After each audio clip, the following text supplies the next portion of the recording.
Pound Puppy is here with a dog-based game, and that game is Chase the Chuck Wagon for your Atari video computer system. And it has a nice shiny label. Check that out. That's pretty cool. Let's go ahead and take Chase the Chuck Wagon. Let's pop it in my Atari 7800 Pro system and see how it holds up today. Let's go to the game. Chase the Chuck Wagon was made by SpectraVision for Ralston Purina as part of a 1983 promotion.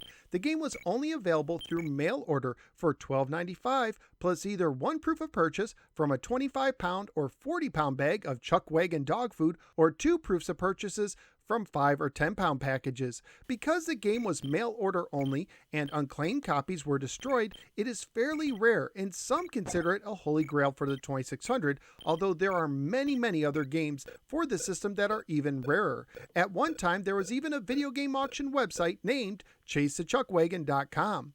The game was programmed by Mike Schwartz, who previously programmed Artillery Duel for the 2600, which I reviewed in episode 329. Mr. Schwartz programmed the game in 3 days, as he was only given a single weekend to complete it. The game is not described on the back of the box or in the manual, but the ad does. It says, "Help the Chuck Wagon dog catch the wagon in this exciting, fast-paced video game." Chase the Chuck Wagon is a maze game for one player only and has two difficulties controlled by the difficulty switch. In the B position, you have 60 seconds to complete each maze, but in the A position, the game is more difficult and you only have 30 seconds to complete a maze. In each maze, you must guide your dog, Chucky, with the joystick out of the maze to the Chuck Wagon at the top of the screen before time runs out, while avoiding bouncing objects that can temporarily stun you and a dog catcher. If the dog catcher touches you, or if you run out of time, you lose one of your 3 lives. The number of lives you currently have is never shown during the game. If you make it out, you go to a bonus stage with a falling dog dish of food. Here you point your dog left or right and press the button when the dish is in line with you. If you get close enough to the dish, you get 100 bonus points and go back to a new maze to start the process again. Whenever you leave a maze, whatever time remains on the timer turns into points added to your score. Graphically speaking, this is actually a decent looking game. The wagon looks pretty good, even though the horse looks malnourished, and the dog even wags his tail. However, I wasn't quite sure what all the bouncing objects were outside the dog bone, which doesn't sound like something a dog would run away from.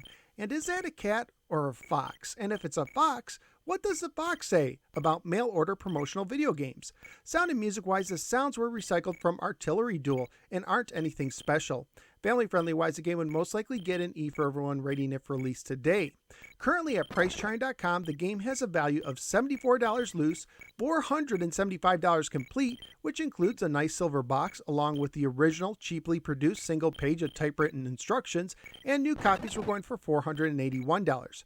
So what do I think of Chase the Chuck Wagon? Technically, I'm amazed that Mike Schwartz made the game in a single weekend, and it does have a decent look to it, but the game itself is simply very boring. Navigating out of one maze after another gets very old very quickly, and the dog moves painfully slow in the bonus stage. Simply stated, I did not have any fun with the game and have zero desire to ever play it again. Perhaps if some more time was given to develop the game, and maybe the gameplay was shaken up so that you could actually be able to chase the Chuck Wagon, it could have been something enjoyable, but sadly that's not the case here. So where am I going to rank Chase the Chuck Wagon? Well, since I rank games based solely on how much I enjoy them as a single player experience, and since I didn't enjoy Chase the Chuck Wagon at all, this one's going way down on my list, all the way in the bottom 10. I'd rather play Spike's Peak at 198, but I will put this over Karate at 199. So out of the 201 games I've now ranked for the Atari 2600, Chase the Chuck Wagon is setting up camp at the 199 position.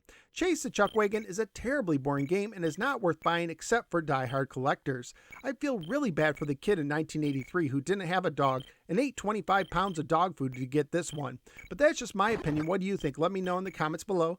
Also, please like, share, and subscribe. Follow me both on the Facebook and the Twitter. Check out some of my many other videos and sign up at patreon.com/NoSwearGamer, just like Nick D recently did, to support the show and gain access to exclusive perks. Thank you for giving me a little part of your day, and I look forward to seeing you next time on the next episode of the No Swear Gamer. Take care, and if you ever see your dog chasing around a tiny Chuck Wagon driven by real tiny cowboys, I'd say you better call the police.